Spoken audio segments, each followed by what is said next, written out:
Hello दोस्तों, welcome. Eastern Logica Infoway limited company का IPO open होने वाला है। कंपनी के डिटेल्स देखें, जैसे कंपनी करती क्या है, बिजनेस मॉडल क्या है, कब से मार्केट में, कंपनी का फाइनेंशियल स्टेटस देखेंगे, जैसे कि सेल्स ग्रोथ कैसा है, प्रॉफिट ग्रोथ कैसा है, आईपीओ लाने का कारण देखेंगे, और आईपीओ का price band, opening date, closing date और वैल्यूएशन क्या लगा ये देखेंगे, और अभी जीएमपी क्या चल रहा है ये देखेंगे। फाइनली इस आईपीओ में अप्लाई करें या अवॉइड करें ये भी देखेंगे। तो दोस्तों, जैसा मैंने आपको कंपनी का नाम बताया, ईस्टर्न लॉजिका इन्फोवे आईपीओ, जो कि 5 जनवरी 2023 को ओपन हो रहा है और 9 जनवरी 2023 तक चलेगा। अभी कंपनी करती है और कब से मार्केट में, तो कंपनी की स्थापना जुलाई 1995 में हुई, यानी कि कंपनी ने 27 साल मार्केट में पूरे कर चुकी है। अच्छे खासे लंबे समय से कंपनी मार्केट में अवेलेबल है।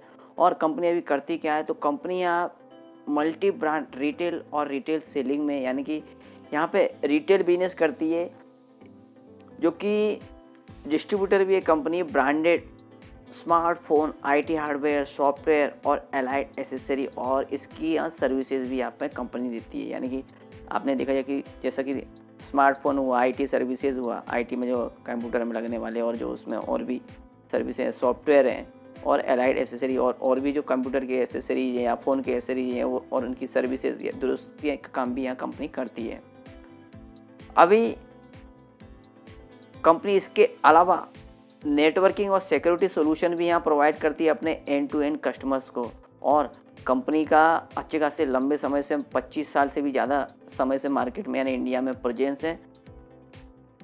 अभी जो कंपनी का ऑपरेशन है वो डिफरेंट पार्ट्स इंडिया में चलता है। इसके लिए कंपनी के 4 ऑफिसेस हैं और 11 रिटेल स्टोर्स हैं और 2 डिस्ट्रीब्यूशन सेंटर हैं और वर्चुअल ऑफिसेज भी हैं कंपनी के, जो कि 11 सिटी में इंडिया में फैले हुए हैं।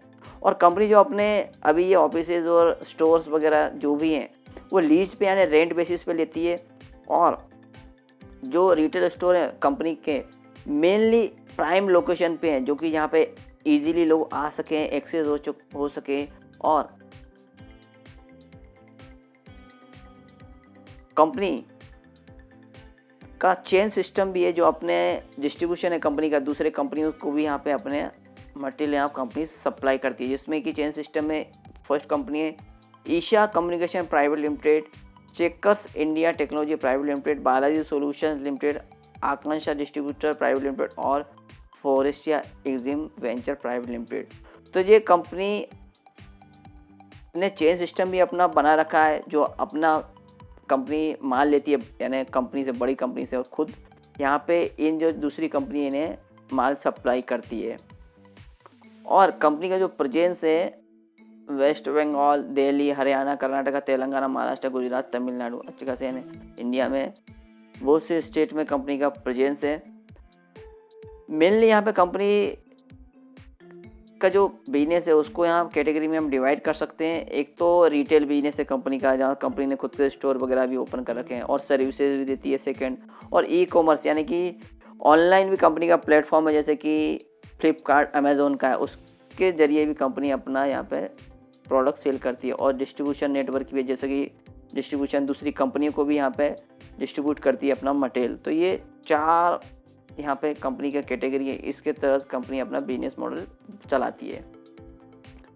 अभी कंपनी का फाइनेंशियल ग्रोथ देखते हैं तो दोस्तों, जैसा कि मैंने फिगर्स लैक्स में है और मार्च 20, 21, 22 और सितंबर 23 की यहाँ पे फिगर, यानी कि मार्च 23 का हाफ ईयरली। और यहाँ पे एसेट मार्च 20 में कंपनी का 8,490 लाख का, जो कि मार्च 21 में बढ़ के 10,324, और मार्च 22 में और भी ग्रोथ देखने को मिला, एसेट में 12,663, और सितंबर 22 में 12,561 लाख की कंपनी के एसेट। वहीं पे रेवेन्यू ग्रोथ देखें तो मार्च 20 में लगभग यहाँ पे 49,882 यानी 50 लाख के करीब आप बोल सकते हैं यहाँ पे कंपनी का रेवेन्यू ग्रोथ देखने को मिला। मार्च 21 में 44,702 लाख का, यानी थोड़ा सा कम देखने को मिला। और मार्च 22 में भी देखें तो कंपनी का रेवेन्यू ग्रोथ अच्छा खासा अप ट्रेंड में गया, 61,558 लाख का। और सितंबर 22 ने हाफ ईयरली 30,504, यानी कि मार्च 23 में लगभग मार्च 22 के करीब ही यहाँ पे फिगर देखने को मिलेगी। और प्रॉफिट देखें तो मार्च 20 में 181,62 लाख का, जो कि मार्च 21 में 233,59 लाख का, और मार्च 22 में 285 लाख का। और सितंबर 22 में देखें दोस्तों, अभी 6 मंथ के 133,14 लाख का, यानी कि मार्च 23 तक लगभग इसी रेंज में जो मार्च 22 में था 285 लाख का कंपनी को प्रॉफिट नजर आया, क्योंकि यहाँ पे रेवेन्यू ग्रोथ भी लगभग उसी रेंज में देखने को मिल रहा है, तो प्रॉफिट भी उसी रेंज में ही आता हुआ नजर आएगा मार्च 23 में।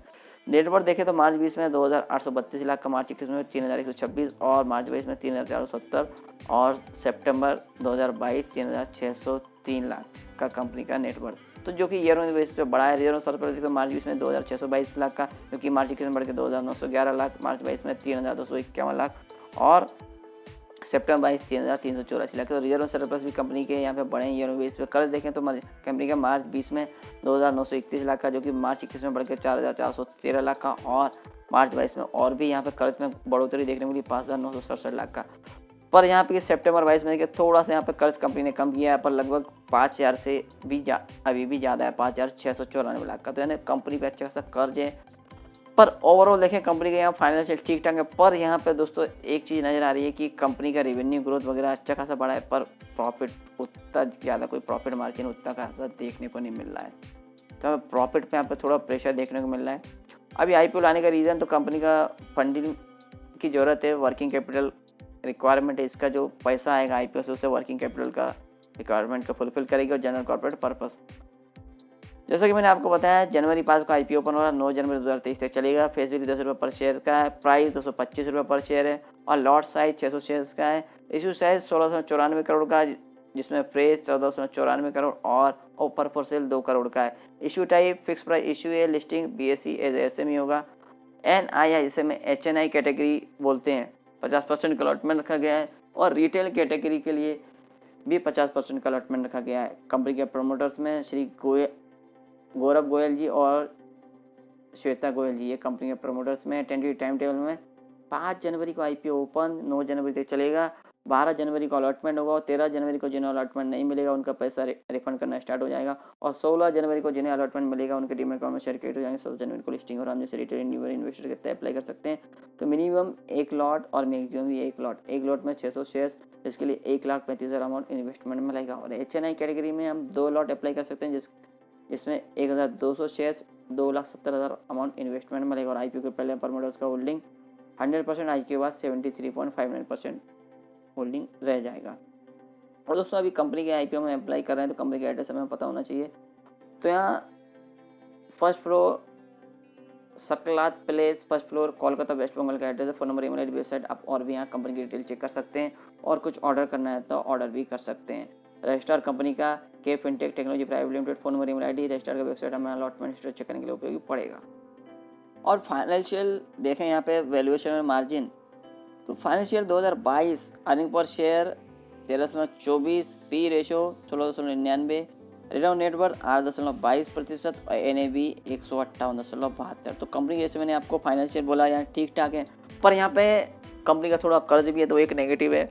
पर यहाँ पे मेन चीज़ है कंपनी का जो जिस सेगमेंट पे वहाँ पे हाईली कंपटीशन है और प्रॉफिट में अच्छा खासा यहाँ पे प्रेशर नज़र आ रहा है। कंपनी ने अच्छा सा रेवेन्यू ग्रोथ होने के बावजूद भी प्रॉफिट ग्रोथ इतना नहीं है। अभी GMP अपडेट देखें तो यहाँ पे फिलहाल GMP भी अपडेट नहीं है, न कि सब्जेक्ट टू शुदा। और अभी इस कंपनी के IPO में अप्लाई करें अवॉइड करें। तो दोस्तों यहाँ पे IPO का जो वैल्यूएशन है वो भी महंगा लगाया हुआ है और जैसे कि मैंने आपको बोला जिस सेगमेंट में कंपनी इसमें अच्छा खासा कंपटीशन देखने को मिलता है और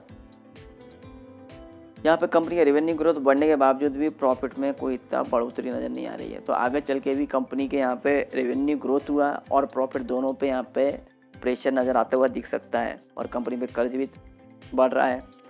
तो इस IPO में हम अप्लाई करने से अवॉइड करेंगे दोस्तों, न तो लिस्टिंग गेन के लिए न तो लॉन्ग टर्म के लिए, हम दोनों ही तरह से इसमें इन्वेस्टमेंट के लिए अवॉइड करेंगे। तो दोस्तों और भी IPO आ रहे हैं और भी अपडेट आते रहेंगे। अपडेट के लिए please like share subscribe channel.